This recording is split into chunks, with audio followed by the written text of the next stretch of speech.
गिरे हुओं को उठाना, पिछड़े हुओं को आगे बढ़ाना, भूले को राह बताना और जो अशांत हो रहा है उसे शांतिदायक स्थान पर पहुंचा देना। यह वस्तुतः ईश्वर की सेवा ही है। जब हम दुखी और दरिद्र को देखकर व्यथित होते हैं और मलिनता को स्वच्छता में बदलने के लिए बढ़ते हैं, तो समझना चाहिए कि यह कृत्य ईश्वर के लिए, उसकी प्रसन्नता के लिए ही किए जा रहे हैं। पंडित श्री राम शर्मा आचार्य जी। पुस्तक का नाम जीवन जीने की कला, भाग 2। पुस्तक परिचय। क्या हम स्वयं को अपने शरीर चिंतन की परिधि से निकाल बाहर कर सकते हैं? जो शांत चुपचाप खड़ा हो, हमारी हर गतिविधि, हमारी हर परिस्थिति का अवलोकन करता रहे। क्या यह सचमुच संभव है? हाँ, यदि मनोवैज्ञानिकों की माने तो हमारे अंदर एक सुपर मन है जो चित्रगुप्त की भांति सभी अच्छे बुरे अनुभवों का अवलोकन करके उन्हें लिखता रहता है। पर इनके अनुभवों को लिखने का लाभ क्या है?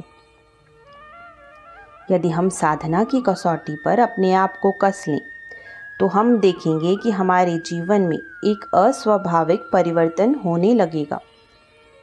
जीवन तो सभी को मिला है और सभी उसे अपने अनुसार अच्छे से अच्छा जीने की कोशिश भी करते हैं।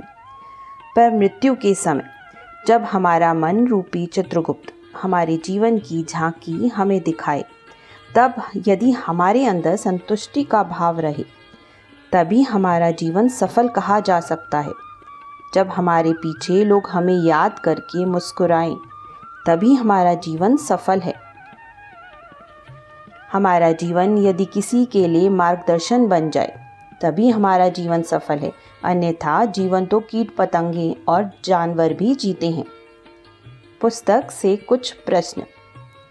मनुष्य जीवन की सही दिशा और सच्ची साधना क्या है? माली, किसान, अध्यापक या डॉक्टर, किसी भी व्यवसाय को साधना में परिणत किस प्रकार किया जा सकता है? एक सी क्षमता होने पर भी एक सफल और एक असफल क्यों? सफल और असफल होने के मूलभूत कारण कौन कौन से हैं? सफल और संतुष्ट जीवन, हल्का फुल्का खिलाड़ी स्तर का जीवन कैसे जिया जाए? ऐसे ही अनेक प्रश्नों का उत्तर लेकर आपके समक्ष प्रस्तुत है एक लघु पुस्तक जो हमें एक सफल संतुष्ट जीवन जीने की कला से अवगत करवाती है। पुस्तक के कुछ अंश। स्वयं से परे हटकर स्वयं को देखना ही वस्तुतः सही ज्ञान की प्राप्ति है। बदला लेने का विचार छोड़कर क्षमा करना अंधकार से प्रकाश में आना है।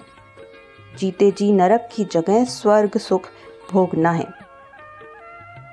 साधना या तप कोई जड़ प्रक्रिया नहीं है जिसको नियम उपनियमों के शिकंजों में कस दिया जाए।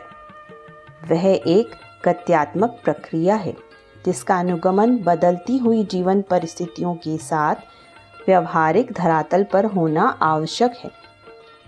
डगमगाते, लड़खड़ाते, सुविधा के लोभ में सुपथ को छोड़ने को उद्यत जीवन को संभालने के लिए प्रखर पुरुषार्थ करना ही साधना है। साधना कठिन होती है क्योंकि हमें अपनी ही कमियों का अध्ययन करना होता है, फिर उनके उन्मूलन के लिए प्रयास पुरुषार्थ करना होता है।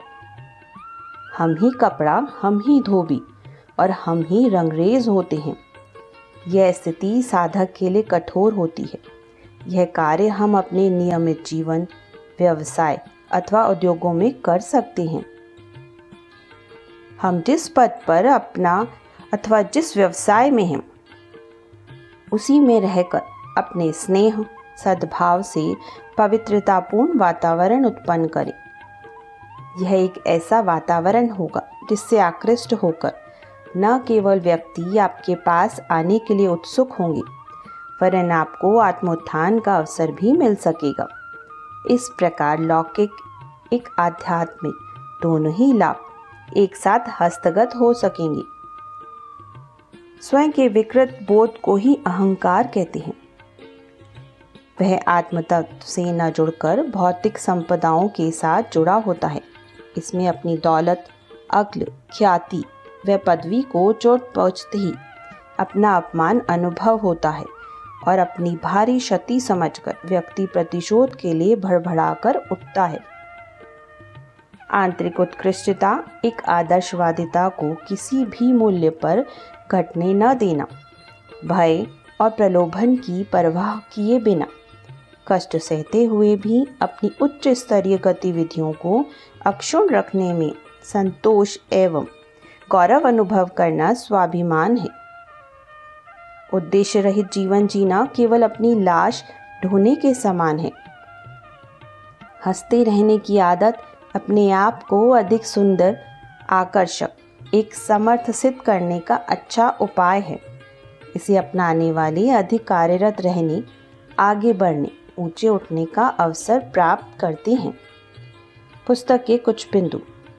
अंतःकरण का विकास। सारा जीवन ही साधना बने। अहंकार में घाटा ही घाटा। आलस्य प्रमाद से जीते, हर क्षेत्र में सफल बने। सफल और संतुष्ट जीवन। हंसिए और जीवन को मधुमेह बनाइए।